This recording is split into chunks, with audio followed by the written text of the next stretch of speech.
Hello, and welcome to The Explainer. We often tackle these huge, sprawling topics, but today we're going to zoom in, weigh in on just one single word. But trust me, it's a big one. It's a word that can feel a little intimidating, but by the end of this, you'll see just how simple and powerful it really is. And really, it all boils down to this one question, doesn't it? How do we take something that seems really complex and make it so that anyone can understand it? It's a real skill, and that's exactly what we're going to do today by breaking down one of the most important words in science and learning. So, what's our word of the day? It's theory. Now, our source, the Simple English Wiktionary, tells us this is on the academic word list. Sounds pretty serious, right? It just means it's considered essential for higher education, which is probably why it can feel kind of locked away sometimes. Well, today, we're about to find the key. Okay, so let's dive right in. To really get a grip on a word, you've got to look at it from all sides. We're going to start with the most basic thing of all. What does it actually sound like? Okay, check this out, because this is pretty cool. You'd think there's just one way to say it, right? But nope.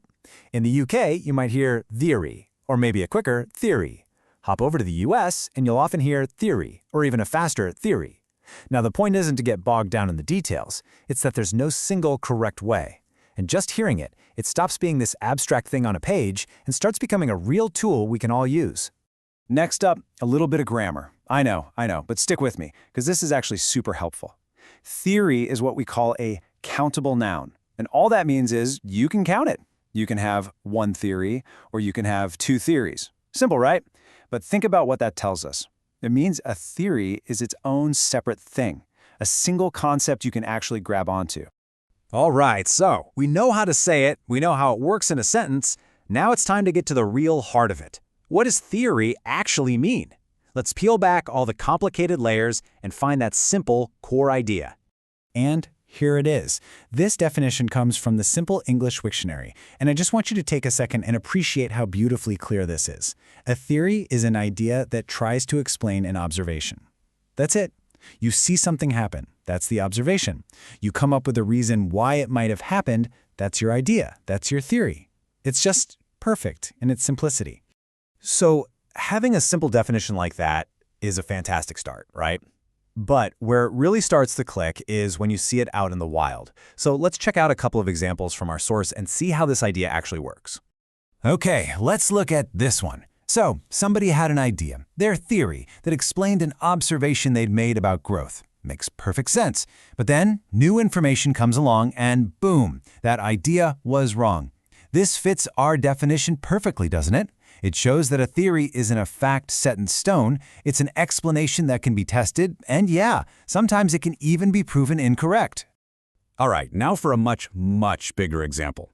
This one really shows you the incredible range of this simple word. I mean, think about it. Einstein observed how the universe works. Gravity, time, space, all the big stuff. And he came up with this powerful idea to explain it all. That idea is his theory of general relativity. And what's amazing is, even though it's a cornerstone of modern physics, at its core, it's still just an idea that explains observations.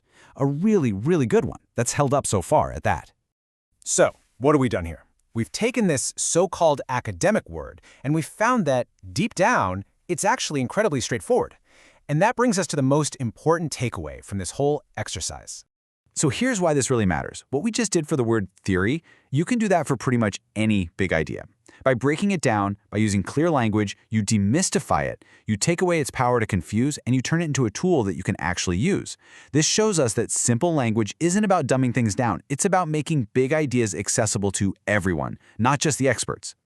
And that's what I want to leave you with. We just showed how it works with theory. Now it's your turn.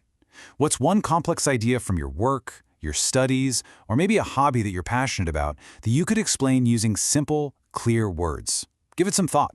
Because the ability to explain something simply is probably the truest sign that you really, truly understand it. Thanks for watching.